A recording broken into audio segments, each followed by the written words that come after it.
All right, my name is Cecilia Kleiman. I have been the project lead for the Clean Diesel program for the past 3 years. Over the years, we have been able to help 70 schools replace over 200 school buses. This has been about, I believe, $6 million in monies we have awarded. Our goal, as always, we're in air quality, so we're improve the air quality across the state by replacing school buses, old school buses. This program is open to all schools, public, private, throughout the state. As long as you have students and school buses, then you are eligible for this program. So eligibility requirements. My advice on this is to keep your grant solicitation close that we have. This is all on that, but basically you can't have like the old non-working school bus in the back. You have to have a fully operational, in circulation diesel school bus. The new requirement this year from EPA is that it has to have at least 7,000 miles in the last 2 years or during the calendar year 2019. So eligible replacement buses. We are not doing the alternative fuel school bus program this year. So we've added all the alternative fuels into the DERA program this year, which is exciting. So you can replace your bus with diesel, gasoline, electric, natural gas, or propane. And then you'll have to list all this information on the application. So I'll go over the reimbursement restrictions. This is the type of grant, a reimbursement grant, where we fund up to a certain percentage and then the schools match those funds. It's a little different this year. For diesel though, it's the same. We'll fund up to 25% of your bus. If you are deciding to go with natural gas or propane, we will fund up to 35% of the cost if it is a CARB certified low NOx standard, which not all propane and natural gas buses are. The link that I provided shows you how to identify if it's a CARB certification, and if you are using this, you'll have to prove that you have a CARB certified low NOx standard engine. If you're doing electric school bus, we will fund up to 45% of the cost. This includes the charging capabilities as well. And so the reimbursements, the funding, we will not reimburse until the project is fully complete. You've received your buses and they've been destroyed and you've filed out a reimbursement. Application information.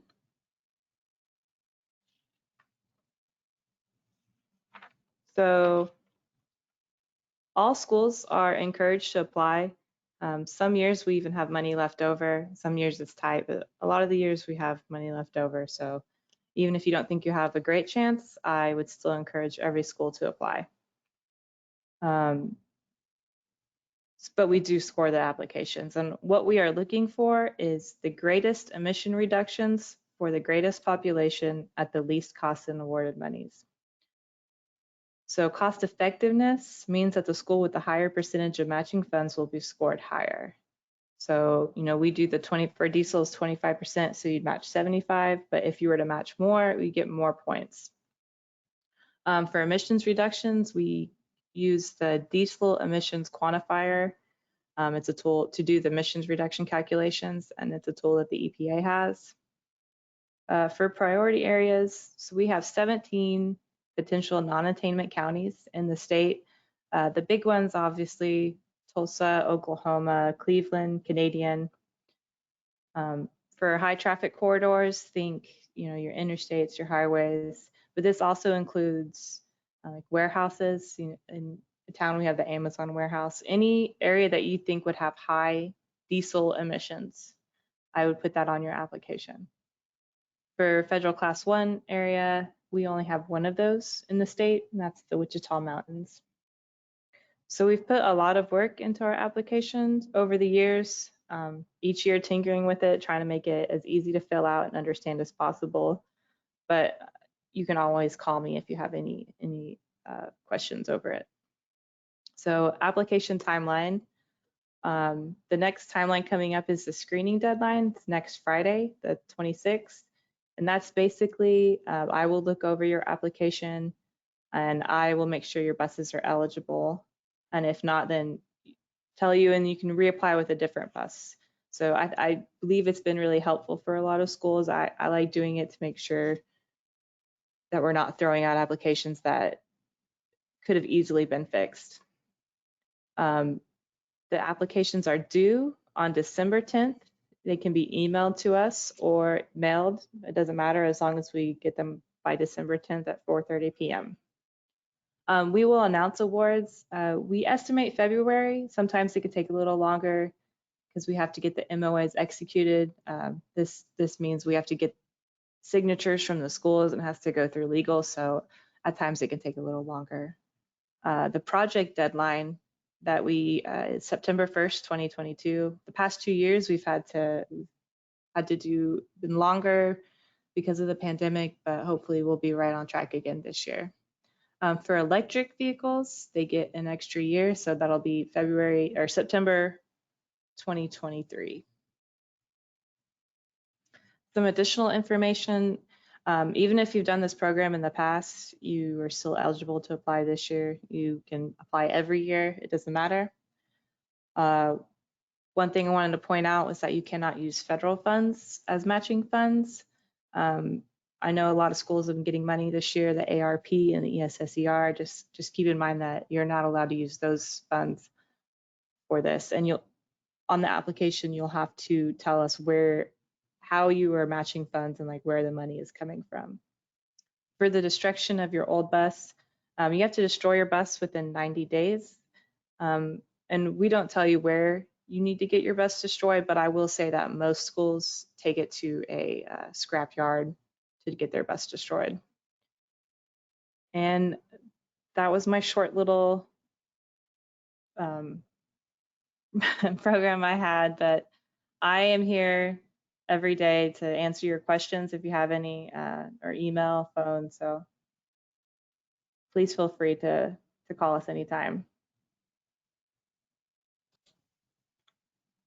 Great. And while I make myself the presenter here, just want to reiterate, if you have questions in the chat, we will definitely get to those. Let me pull up our presentation here.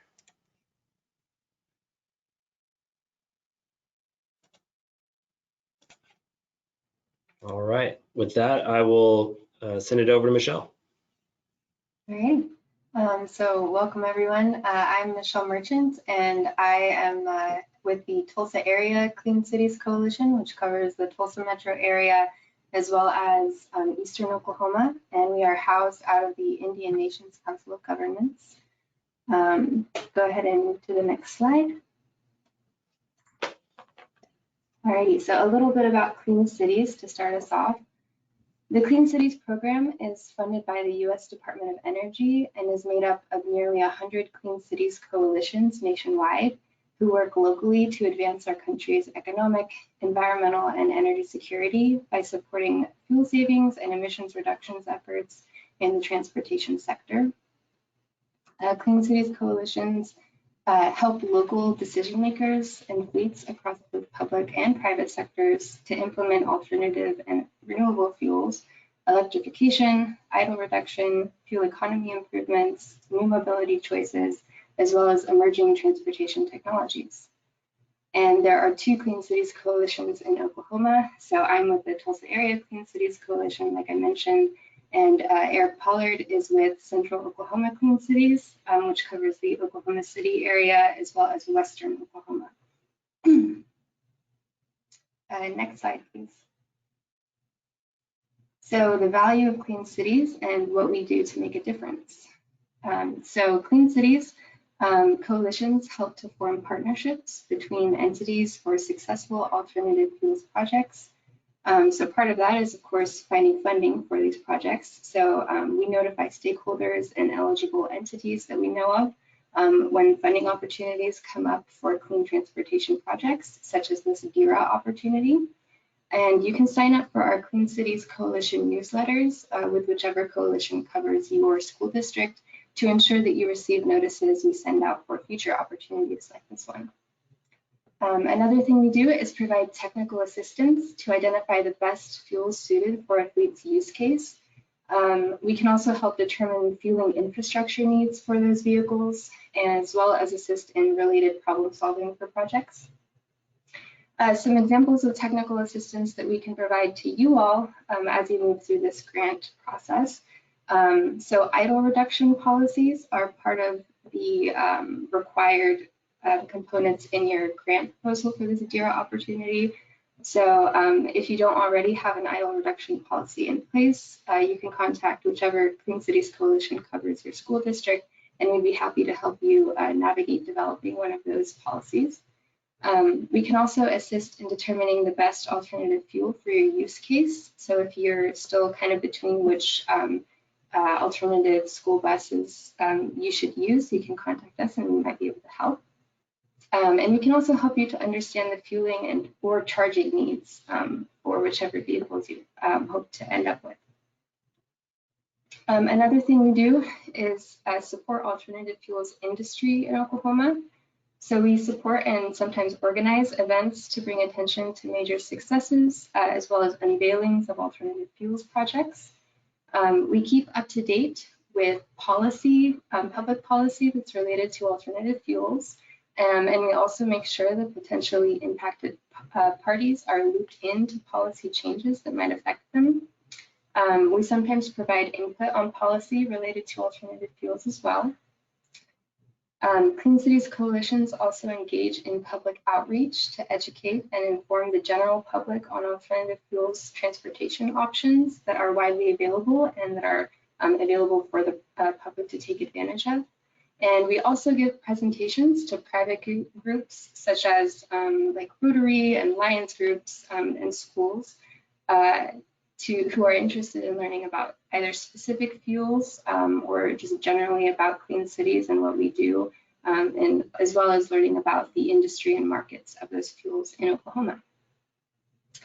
And finally, our vast connections as Clean Cities Coalitions across both the public and private sectors in Oklahoma and nationally through the National Clean Cities Network allows us to facilitate the formation of strategic connections to really push for alternative fuels to be advanced. And now I'll hand it back to Eric, who's going to talk a bit about alternative fuels buses. Great, thank you, Michelle. And just wanted to start by thanking the administrators and the staff from the school districts across the state that are on the call. I mean, you all have the most important job out of, really anyone in the state, and probably the most challenging job. And I know that transportation is just one of the many things that you all have to focus on.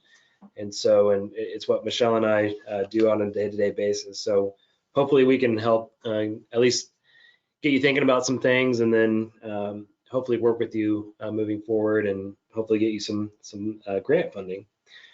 So, part of the Clean Cities program is that we're fuel neutral, and so we're not here to make a sales pitch of any kind.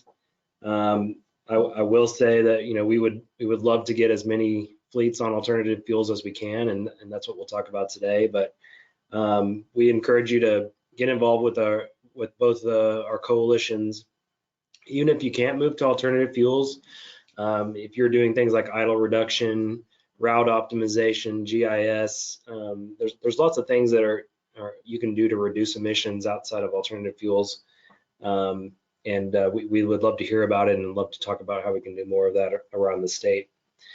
So I'm going to talk through each of the fuels today and what's out here. So you can see that we do have alternative fuel school buses that you can purchase right now. There's going to be even more coming to market, especially on the electric side, and so something to watch. I would give us, a shout out to IC Bus, which is up in Michelle's area in Tulsa. They'll be building electric school buses and are currently building propane school buses in Oklahoma, and it's a great tour if you've gone up there and checked that out. So would give them a plug. But the overall message is there are these school buses out there. On the CNG side, you're going to have CNG and propane. You're going to have less of a difference between the cost of a diesel and one of the costs of those buses. And then the electric side will definitely be the most expensive on the front end. So I'll just talk about some of the what you need to be thinking about when it comes to the different fuels. On the CNG side, some school districts do have time fill posts. So you can come once you're done with a route, you can start filling your school bus overnight. There's less on the electrical costs at those times. Of course, we are, oil and gas state and produce a lot of CNG, so you're using that Oklahoma fuel.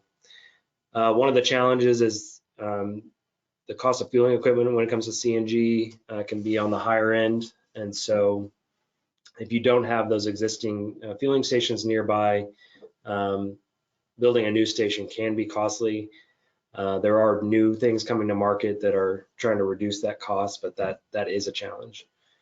On the electric side, as you can kind of see in DEQ's grant guidance, it's a zero tailpipe emissions vehicle, and so you're going to get the most emissions or reductions from these vehicles. There's a variety of charging options. There's slow charging that you can do overnight, and there is fast charging as well if you need that for your operation. And as I mentioned, the cost of the vehicle on the electric side is going to be much higher on the front end than these other two. On the propane side, this is the most commonly deployed vehicle in the school bus market is propane. And the propane industry's had a lot of success with school buses, great products as far as performance, exactly what you're kind of looking for for school buses. And then the other strength, especially for folks in rural areas, working with your propane marketing companies, you can get fueling infrastructure on your property for relatively low cost. And so I'd encourage, if you're looking at propane, to get in touch with your marketers nearby with the Oklahoma Propane Gas Association and with the Clean Cities Coalitions, and we'll look to get you set up. One challenge on the propane side is, unlike CNG and electric, there's just less public fueling out there. And I'll turn it back over to Michelle. Alrighty. So I'm going to talk a bit about some federal funding opportunities. So you may have heard that yesterday President Biden passed the historic bipartisan infrastructure bill into law. And so that's really going to push forward growth in clean energy markets. And within that, alternative fuels and electrification in particular is a big component. In the White House's fact sheet on that bill, it stated that $2.5 billion is going to go towards zero emissions buses, which is electric and hydrogen fuel cell buses, as well as $2.5 billion separately allotted for low emissions buses, which would include your propane or natural gas fueled buses. And so details haven't really been developed yet, and they're definitely in the process for possible funding opportunities that are going to come up as a result of this bill. So be sure to sign up for Clean Cities newsletters with whichever coalition is covering your area to get all the updates on those funding opportunities as they develop. And then next, so there's a national DERA opportunity for school bus rebates that the application deadline just passed for. So that is closed now, but it's an annual opportunity for electric, CNG, and propane school bus replacements. So that'll happen again next year. And then beneath that there, the EPA 2021 American Rescue Plan Act electric bus rebates for school buses was a new opportunity this year that ran at the same time as that DERA national opportunity. So the application period has also passed for this one. This was for electric buses specifically, and the funding was earmarked for underserved school districts in particular. And while we don't know if this opportunity will recur again next year, it's reasonable to expect that more opportunities like this are going to happen again in the future, So we'll definitely be keeping all of you who sign up for our newsletters updated on that. Next slide, please. Yeah, and Michelle, I just add, I know the DEQ folks probably want us to mention, can't stack federal with federal, but hopefully in these next slides, we can show some other opportunities that they can use to provide that cost share. Yes, very good point. This is more for future bus replacements, was that last slide. But here are some options for potential savings for alternative fuel vehicle purchases or infrastructure purchases that typically take the form of rebates and tax credits. So you can get rebates from utilities, private utilities that you already get your electricity and gas from, as well as sometimes vehicle providers, and then tax rebates at the state level as well. So you definitely want to check with your utilities that you use about possible rebates that they may offer. There's one example here with ONG, but definitely contact your utility to see what they offer, because there are others that may be available for you. And even if there's not, it might let your utility know that maybe that's something they should look at. So, and the next option, alternative fuel vehicle, and as well as alternative fuel infrastructure tax credits. There are two separate state tax credits available. And as far as these go, I'm not sure which schools, if any, these may apply to, but there are these state tax credits to keep in mind that can help offset the cost of alternative fuel vehicles and fueling infrastructure if you qualify for those. And now back to Eric. Great. Yeah, and those state tax credits, obviously the school districts without having that tax liability can't take advantage of that, but we have seen scenarios where a school district will partner with a private company that can monetize those tax credits and pass the savings on to the school districts. So we do want to mention really quick, both the Tulsa and Oklahoma City area have some funding available through the Federal Highway Administration called Congestion Mitigation Air Quality. And both ACOG and NCOG have funded school vehicle replacement projects through that funding, including school bus eligibility. And it extends beyond just the vehicles as well, where we can also assist with the cost of your fueling or charging infrastructure, and then light duty vehicle replacement, and even some off-road mowing equipment replacement funding as well. And so Central Oklahoma region and the Tulsa area. So you'll need to check the geography and see if you're eligible for these funds, but we did want to bring these to your attention as well. Not just for the public school districts, but other public entities in your communities. And these can be opportunities to leverage some of those projects as well. So our ACOG call for projects is currently open. As you can see, it ends this week, but if you are in our area and are interested, please reach out as soon as possible. We can maybe look at some flexibility on that. And then I know that Tulsa's just closed as well, but typically these are annual funds.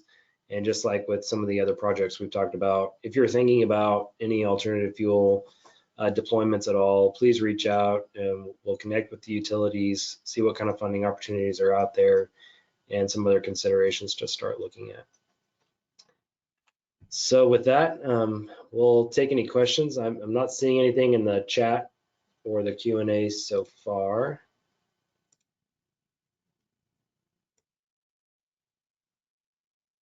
Or if you want to stick your hand up in the panel, I can unmute you.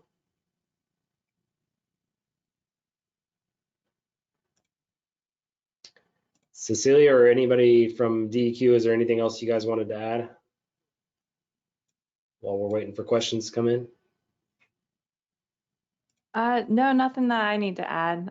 Thanks for this opportunity. It's nice to be able to get out here. You guys seem like good resources for everyone to use. So hopefully we can get this shared and get people to use these funds for us. Great.